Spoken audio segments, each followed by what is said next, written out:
이게 아까 전에 통합 얘기를 하셨는데요. 그 학교가 지금 징계 학교가 제가 이제 남녀공학이라고 써 있잖아요. 그렇습니다. 그래서 북한학교에 지금 아까 말한 통합에 대한 얘기를 하셨는데 실제로 보면 통합을 원래 했어야 되는 학교여서 하는 게 맞는 학교고 그리고 이제 국내에 또 관내에 통합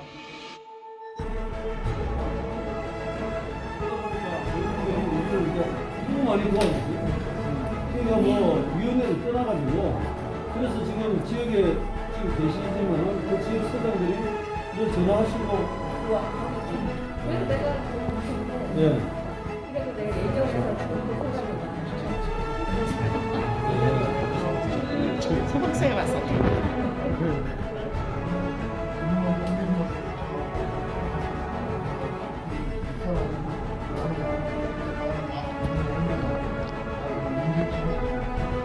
용인은 용인에서 했나요? 양평 같은 거. 양평도 마찬가지. 양평에서 했어요.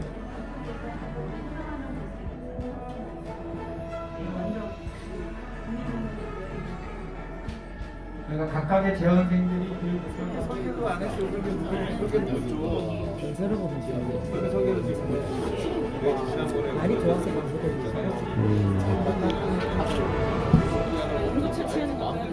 대표. 내가 중심을 못 잡아주시면 아주 하고 있어 성남 지원청에서. 보람을 느끼게 해달라는 그 부탁이 뭐였죠, 우리 흥남지원청 여기장 대표로 말씀 한번 해주시죠.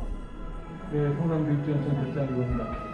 작년도에 지적하신 내용들을 또 잔반, 예, 잔반 몇 %까지 내년에 줄일 수 있어요? 퍼센트로 딱 이렇게 말씀드리기는 어렵지만 어쨌든 아이들과 힘을 다해서, 네, 네, 이렇게 실천하도록 네, 우리 교육자님들 그런 모습을 좀 바라고 있습니다. 그렇게 기대하겠습니다.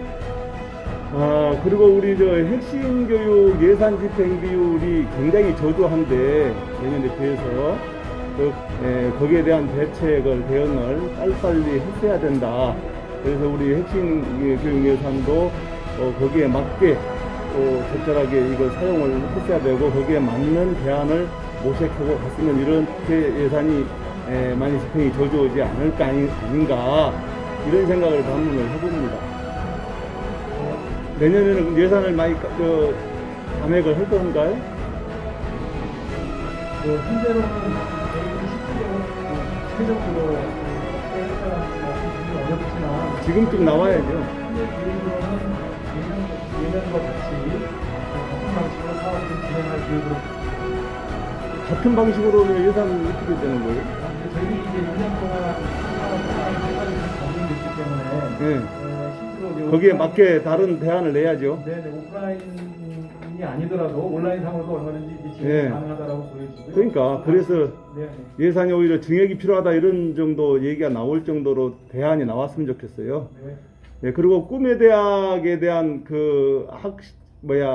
대학에 대한 것은 아까 우리 의원님께서 같이 하셨는데, 이거는 꿈의 대학의 정의는 우리 학생들이 미리 대학 체험을 하는 거죠.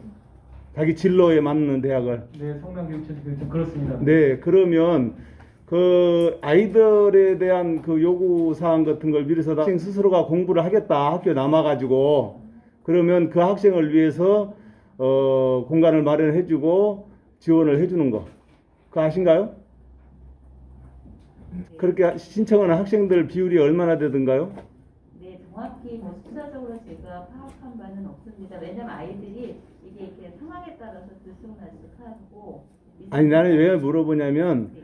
과연 이게 실효 가치가 있는 조례인지 앞으로 이걸 계속 필요해서 좀 지원의 예산까지도 생각을 해야 되겠다는 내용이 있는 건지 좀 파악을 하고 싶어서 우리 교육장님들은 적어도 이런 정도는 알고 계시지 않나 싶어서 여쭤본 거예요. 일선에 대해서 그렇게 그 감각이 없이 계시면 안 되죠. 네, 성남교육전천 교육장 네. 이보입니다. 실제로 이제 그 예전에는 어쨌든 뭐 학교에서 의무적으로 아이들을 남겨서 자율학습을 시켰지만 이제 그런 방식들이 그 아이들도 동의하지 않고 학부모들 동의하지 않고 있기 때문에 일부라고 하더라도 그런 그 조건들을 좀 만들어 주었으면 좋겠다. 그래서 이 조례는 지속됐으면 좋겠다라고 생각이 들고 특별하게 학교의 유휴 공간, 도서관이라든지 뭐 교실 등이 준비되어 있기 때문에 특별하게 뭐 비용이라든지 이런 것들은 따로 예산이 필요 없다라는 생각이 듭니다. 그리고 학 지원청에 시설직이 부족하다는 생각 안 듭니까? 어떠세요? 시설직에 대해서는? 네, 성남교육청 교육장이건데 실제로 시설직 선생님이 많이 부족합니다. 우리 저 각 지원청 다 마찬가지죠? 예, 그렇습니다. 예. 근데 거기에 대해서 적극적으로 요구해 본 적 있습니까? 도교육청에? 적극적으로 요구하겠습니다. 요구했어요? 예. 그 답이 어떻게 왔어요? 신규 채용해서 보내주시기도 했는데요. 시설직이 많이 이직이 많다고 그러고. 지금 우리 지원청에서 굉장히 중요한 부분들을 지원청이 적극적으로 이 행동을 하냐 안 하냐 그 얘기 지금 여쭤보고 있는 거예요. 내년에 이제 고등학교도 지원청으로 다 오잖아요. 굉장히 업무가 막중합니다. 우리 교육장님들 업무가. 근데 적극적으로 좀 행동을 해주시고 그런 행정을 해주시기를 부탁드려요. 시장님들과 저희 도의원들과 함께 이 문제는 해결을 해야 될 부분 같습니다. 그렇죠? 네, 성남교육지원청 교육장이고입니다. 저희들이 이제 교육장 협의회를 통해서 그 조직개편과 관련된 행정관리관을 모시고 그런 협의를 충분히 저희들 지역교육청의 의견을 충분히 전달했고 그에 따라서 적절하게 진행되는 것으로 그렇게 알고 있습니다. 다만 이제 뭐 시설직이라든지 이런 부분들이 절대적으로 부족하기 때문에 이런 부분들에 대한 요구 그 왜 부족한가가 다 알아야 돼요. 왜 부족한가. 이제 의원님께서 많이 도와주시면 예. 잘 그러니까 왜 부족하게 되는가 이유도 좀 아셔야 됩니다. 연구하셔야 돼요. 네, 알겠습니다. 자꾸 떠나. 교육청이 못 견디고. 왜 못 견디겠어요? 대우가 안 되니까. 그런 부분부터 근본적으로 해결해야 됩니다. 그리고 기초학력 부진 학생에 대한 여러 의원님들이 말씀하신 중요한 문제 하나 다시 한번 말씀드리려고 하는데 가평, 양평이 특별히 많은데 이유가 뭐예요? 기초학력. 우리 시골이라 그런가요? 그렇게 이해를 해야 될까요? 네, 양평교육장 정민경입니다.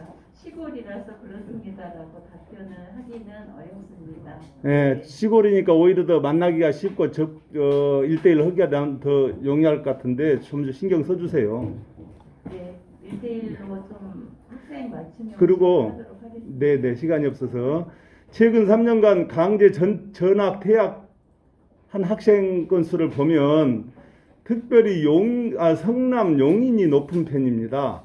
그리고 특정 학교가 매년 끊이지 않고 이렇게 지속되고 있고 올라가고 있는데 그 특정 학교가 그렇게 특별히 많은 이유들도 다 알고 계신가요? 네, 해서 말 않겠는데 알고 있습니다. 적어도 알고 계셔야 됩니다. 그러면 알고 계신다는 관심이거든요. 그래서 그런 일이 줄어들게 해야죠. 그 학교를 계속 통역학교로 만들 거예요. 그거 잘못된 거죠. 그럼 교육장님들 책임져야 돼요. 관심 갖고 보셔야 됩니다. 절대 내 학교처럼 생각 안 하시면 안 돼요. 그런 문제는.